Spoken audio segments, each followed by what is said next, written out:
सभी व्यूअर्स को मेरा हृदय से प्रणाम। आशा करता हूँ आप सभी लोग स्वस्थ होंगे और मस्त होंगे। मेरा नाम है लवकुश मिश्रा और मैं आपको एसएसटी पढ़ाता हूँ। आज का हमारा टॉपिक है क्लास 9th की हिस्ट्री का बहुत ही इम्पॉर्टेंट चैप्टर, जिसका नाम है द फ्रेंच रिवॉल्यूशन, फ्रांसीसी क्रांति। ये चैप्टर बहुत बड़ा है, इसीलिए हम लोग इस चैप्टर को टॉपिक बाय टॉपिक चलेंगे। क्योंकि आपका चैप्टर 6 पार्ट में डिवाइडेड है, इसीलिए हम पार्ट बाय पार्ट चलेंगे ताकि आपको कोई कंफ्यूजन ना रह जाए। एक एक पार्ट को एकदम विस्तार से समझते हैं। तो आइए इस चैप्टर को समझते हैं। इस चैप्टर की शुरुआत होती है एक घटना से जो कि 14 जुलाई 1789 को हुई थी। 14 जुलाई 1789 की सुबह पेरिस नगर में आतंक का माहौल था। सम्राट ने सेना को शहर में घुसने का आदेश दे दिया था। अफवाह थी कि वह सेना को नागरिकों पर गोलियां चलाने का आदेश देने वाला है। लगभग 7,000 मर्द तथा औरतें टाउन हॉल के सामने इकट्ठे हुए और उन्होंने एक जन सेना का गठन करने का निर्णय किया। आपस में ही लोगों ने एक सेना बना लिया और ये हथियारों की खोज में वे बहुत सारे सरकारी भवनों में जबरन प्रवेश कर गए। अंततः सैकड़ों लोगों का एक समूह पेरिस नगर के पूर्वी भाग की ओर चल पड़ा और बास्तील नामक किले की जेल को तोड़ डाला। अब जहां पर भारी मात्रा में गोला बारूद मिलने की संभावना थी। हथियारों पर कब्जे की इस सशस्त्र लड़ाई में बास्तील का कमांडर मार दिया गया और कैदी जितने भी थे वो सब छुड़ा लिए गए। अभी यद्यपि उनकी संख्या केवल 7 थी, लेकिन सम्राट की निरंकुश शक्तियों का प्रतीक होने के कारण बास्तील का किला लोगों की घृणा का केंद्र बन गया था।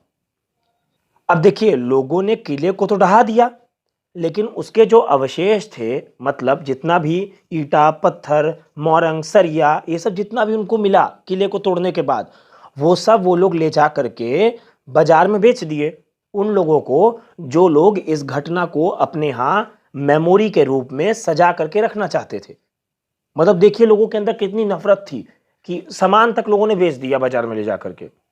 अभी इस घटना के बाद कई दिनों तक पेरिस तथा देश के देहाती क्षेत्रों में कई और संघर्ष भी हुए और अधिकांश जनता पाव रोटी की महंगी कीमतों का विरोध कर रही थी। अब ये सब क्यों हुआ, मतलब फ्रांस में एकदम से तो ये घटनाएं हो नहीं गई होंगी। ये घटनाएं फ्रांस में क्यों हुई, इनके कारणों को थोड़ा समझते हैं। ये आपके किताब में एक पेंटिंग बनी हुई है जिसका शीर्षक है बास्तील का ध्वंस। बास्तील ध्वंस के बाद चित्रकारों ने इस घटना की याद में कई चित्र बनाए थे, जिनमें से ये एक चित्र है। ये पेंटिंग दिखाती है कि कैसे उस समय लोगों ने बास्तील के किले को विध्वंस कर दिया था। ये पूरा उस दृश्य को दिखाती हुई एक ये पेंटिंग है। अब आ जाते हैं हम अपने चैप्टर के पहली हेडिंग पर, पहले टॉपिक पर। मतलब मैंने आपको बताया था ना कि ये चैप्टर जो है वो 6 पार्ट में डिवाइडेड है आपकी किताब में, और हम लोग पॉइंट टू पॉइंट चलेंगे। पहली हेडिंग क्या है? French society during the late 18th century. मतलब 18वीं सदी के उत्तरार्ध में फ्रांसीसी समाज की संरचना कैसी थी, ये हमको पढ़ना है अब इस हेडिंग के अंतर्गत। आइए इसको समझते हैं, फ्रांस के समाज को। सन 1774 में बूर्बो राजवंश का लुई 16वां फ्रांस की राजगद्दी पर आसीन हुआ। यहां पर लिखा हुआ है 1774, लुई 16, बुर्बो डायनेस्टी। ये सब मैं हेडिंग को अंडरलाइन करते चल रहा हूं ताकि आपको जो मैं बता रहा हूं वो सब चीजें यहां पर दिखाई दें। उस समय उनकी उम्र केवल 20 साल थी। 20 साल केवल उनकी उम्र थी और उनका विवाह ऑस्ट्रिया की राजकुमारी मैरी एंतोइनेट से हुआ था। ऑस्ट्रियन प्रिंसेस थी जिनका नाम मैरी एंटोइनेट था। राज्यारोहण के समय राजकोष उन्होंने खाली पाया। अब लंबे समय तक चले युद्धों के कारण फ्रांस की वित्तीय संसाधन तो नष्ट हो चुके थे और वर्साय के विशाल महल और राज दरबार की शानो शौकत बनाए रखने की फिजूल खर्ची का बोझ अलग से था। अब लुई 16 के शासनकाल में फ्रांस ने अमेरिका के 13 उपनिवेशों को ब्रिटेन से आज़ाद कराने में भी सहायता दी थी।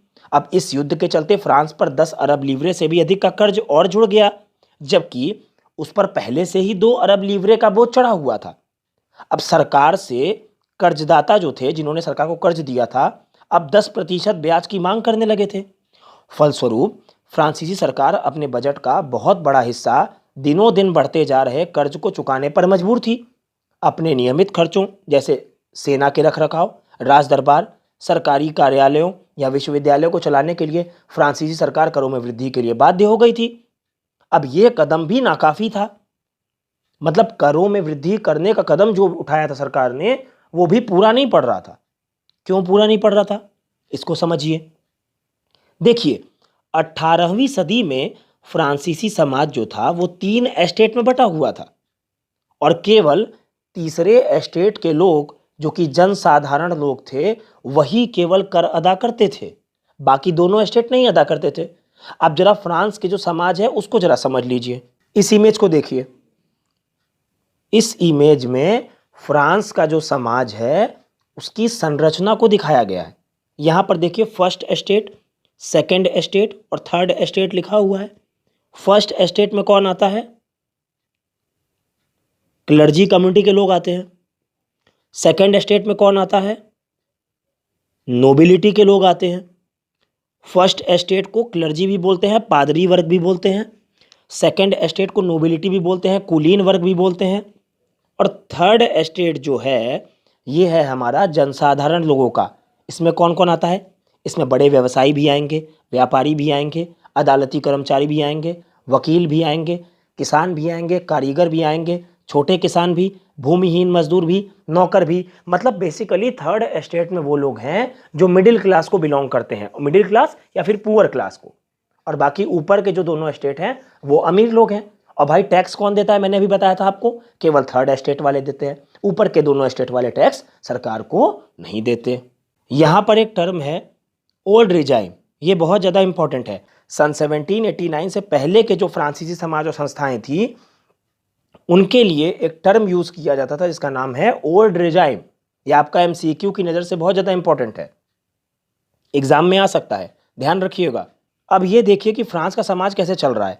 देखिए, पूरी आबादी में लगभग 90% लोग किसान थे, लेकिन जमीन के मालिक किसानों की संख्या बहुत कम थी। लगभग 60% जमीन पर कुलीनों, चर्च और तीसरे एस्टेट्स के अमीरों का अधिकार था।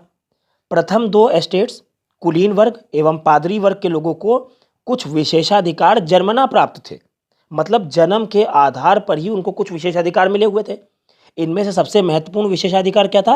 राज्य को दिए जाने वाले करों में छूट। वो राज्य को कर नहीं देते थे। कौन कौन नहीं देता था? कुलीन वर्ग और पादरी वर्ग। कुलीन वर्ग को कुछ अन्य सामंती विशेषाधिकार भी हासिल थे। वह किसानों से सामंती कर वसूल करता था।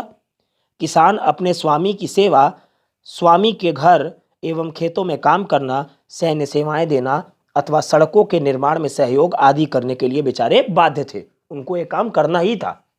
यहाँ पर कुछ टैक्सेस को समझाएंगे आपको जो बहुत ज़्यादा इंपॉर्टेंट है और अक्सर एग्जाम्स में आते हैं। देखिए, चर्च भी किसानों से करों का एक हिस्सा लेता था जिसको टाइथ धार्मिक कर के रूप में वसूलता था। अब ये टाइथ क्या है? टाइथ क्या है? चर्च द्वारा वसूल किया जाने वाला कर। यह कर कृषि उपज के 10वें हिस्से के बराबर होता था। ऊपर से तीसरे एस्टेट के तमाम लोगों को सरकार को तो कर चुकाना ही होता था। इन करों में टाइल, प्रत्यक्ष कर और अनेक अप्रत्यक्ष कर शामिल थे। टाइल क्या है? सीधे राज्य को अदा किया जाने वाला कर, जो मतलब सीधे राज्य को दिया जा रहा है। अप्रत्यक्ष कर में क्या क्या है? भैया नमक पे कर लग रहा है, तंबाकू पे कर लग रहा है, जो रोजाना उपयोग वाली वस्तुएं हैं उन पर भी राज्य को टैक्स दे रहे हैं। इस प्रकार राज्य के वित्तीय कामकाज का सारा बोझ करों के माध्यम से जनता वहन करती थी। अब नेक्स्ट हेडिंग है, आपकी पहली हेडिंग की सब हेडिंग है जिसका शीर्षक है द स्ट्रगल टू सर्वाइव, मतलब जीने का संघर्ष। इसको समझिए।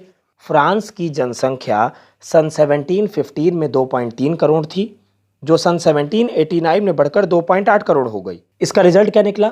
इसका रिजल्ट ये निकला कि अनाज उत्पादन की तुलना में उसकी मांग काफ़ी तेज़ी से बढ़ी। भाई देखिए, जनसंख्या बढ़ रही है तो अनाज की मांग तो बढ़ेगी ही। अब अधिकांश लोगों के मुख्य खाद्य जो थे पाव रोटी, उसकी कीमत में तेज़ी से वृद्धि हो गई क्योंकि ज़्यादा लोग हैं, ज़्यादा खाएंगे तो कीमत बढ़ेगी। प्रोडक्शन उस हिसाब से हो नहीं रहा है। अधिकतर कामगार कारखानों से मजदूरी करते थे और उनकी मजदूरी मालिक तय करते थे, लेकिन मजदूरी महंगाई की दर से नहीं बढ़ रही थी। मतलब जिस हिसाब से महंगाई बढ़ रही है उस हिसाब से मजदूरी बढ़नी चाहिए, लेकिन महंगाई बढ़ रही थी और मजदूरी की जो दर थी वो नहीं बढ़ रही थी। इसका रिजल्ट क्या निकला कि अमीर और गरीब की खाई जो थी वो चौड़ी होती गई। स्थितियां तब और बदतर हो जाती जब सूखे या ओले के प्रकोप से पैदावार गिर जाती। अब इसमें रोजी रोटी का संकट पैदा हो जाता था। ऐसे जीविका संकट प्राचीन राजतंत्र के दौरान फ्रांस में काफ़ी आम थे। अब इसको समझिएगा कि जीविका संकट क्या है। सबसिस्टेंस क्राइसिस, ये बहुत ज़्यादा इंपॉर्टेंट टर्म हो जाता है। जीविका संकट क्या है? ऐसी चरम स्थिति जब जीवित रहने के न्यूनतम साधन भी खतरे में पड़ने लगते हैं। मतलब ऐसी स्थिति आ जाए जब रोटी, कपड़ा और मकान जैसी जीवित रहने की बेसिक जो रिक्वायरमेंट है वो भी खतरे में पड़ जाए, तब उसको क्या बोलेंगे हम? जीविका संकट या फिर सबसिस्टेंस क्राइसिस। अब नेक्स्ट हेडिंग है हमारी, a growing middle class envisages an end to privileges. मतलब उभरते मध्य वर्ग ने विशेषाधिकारों के अंत की कल्पना की। इसको समझिए। पहले भी कर बढ़ने एवं अकाल के समय किसान और कामगार विद्रोह कर चुके थे, परंतु उनके पास सामाजिक एवं आर्थिक व्यवस्था में बुनियादी बदलाव लाने के लिए साधन एवं कार्यक्रम तो थे नहीं। ये जिम्मेदारी किसने उठाई? ये जिम्मेदारी तीसरे एस्टेट के उन समूहों ने उठाई जो समृद्ध और शिक्षित होकर नए विचारों के संपर्क में आ चुके थे। 18वीं सदी में एक नए सामाजिक समूह का उदय हुआ जिसे मध्य वर्ग कहा गया है, मतलब मिडिल क्लास, जिसने फैलते समुद्र पारीय व्यापार और ऊनी तथा रेशमी वस्त्रों के उत्पादन के बल पर संपत्ति अर्जित की थी। ऊनी और रेशमी कपड़ों का या तो निर्यात किया जाता था या समाज के समृद्ध लोग उसे खरीद लेते थे। अभी तीसरे एस्टेट में इन सौदागरों एवं निर्माताओं के अलावा प्रशासनिक सेवा, वकील जैसे पेशेवर लोग भी शामिल थे। ये सभी पढ़े लिखे थे और इनका मानना था कि समाज के किसी भी समूह के पास जन्मना विशेषाधिकार नहीं होने चाहिए। किसी भी व्यक्ति की सामाजिक हैसियत का आधार उसकी योग्यता ही होनी चाहिए। मतलब उसके अंदर अगर काबिलियत है, योग्यता है, तभी वो आगे बढ़े, ना कि आप उसको जन्म के आधार पर कुछ विशेषाधिकार दे दें, जैसे फ्रांस में हो रहा था। पहले के दोनों एस्टेट्स को, क्लर्जी और नोबिलिटी को जन्मना विशेषाधिकार प्राप्त थे और बेचारे थर्ड एस्टेट वाले केवल मेहनत ही करते रह जाते थे, उनको कुछ मिलता ही नहीं था। स्वतंत्रता, समान नियमों तथा समान अवसरों के विचार पर आधारित समाज की यह परिकल्पना John Locke, Jean Jacques Rousseau जैसे दार्शनिकों ने प्रस्तुत की थी। अपने टू ट्रीटाइजेस ऑफ गवर्नमेंट में लॉक ने राजा के दैवी और निरंकुश अधिकारों के सिद्धांत का खंडन किया था। यहाँ पर यह किताब का नाम बहुत ज़्यादा इम्पॉर्टेंट हो जाता है। टू ट्रीटाइजेस ऑफ गवर्नमेंट किसने लिखी थी? ये किताब लॉक ने लिखी थी, जॉन लॉक ने। अब जॉन लॉक ने इसमें क्या बोला है कि राजा के दैवी और निरंकुश अधिकार, मतलब राजा जो है उसकी दैवी उत्पत्ति और उसके निरंकुश अधिकार, मतलब उसके अधिकारों पर किसी का भी कोई नियंत्रण नहीं था, वो बिल्कुल निरंकुश था।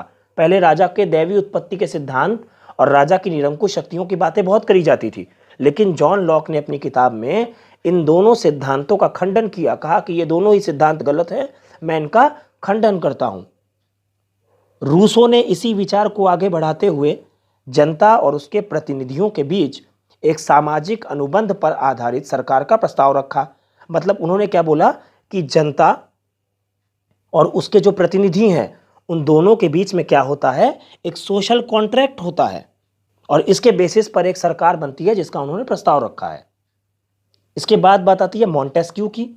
मॉन्टेस्क्यू ने अपनी किताब the spirit of the laws, इसमें क्या बोला है कि सरकार के अंदर विधायिका, कार्यपालिका और न्यायपालिका, लेजिस्लेटिव, एग्जीक्यूटिव एंड जुडिशियरी के बीच सत्ता विभाजन की बात कही है।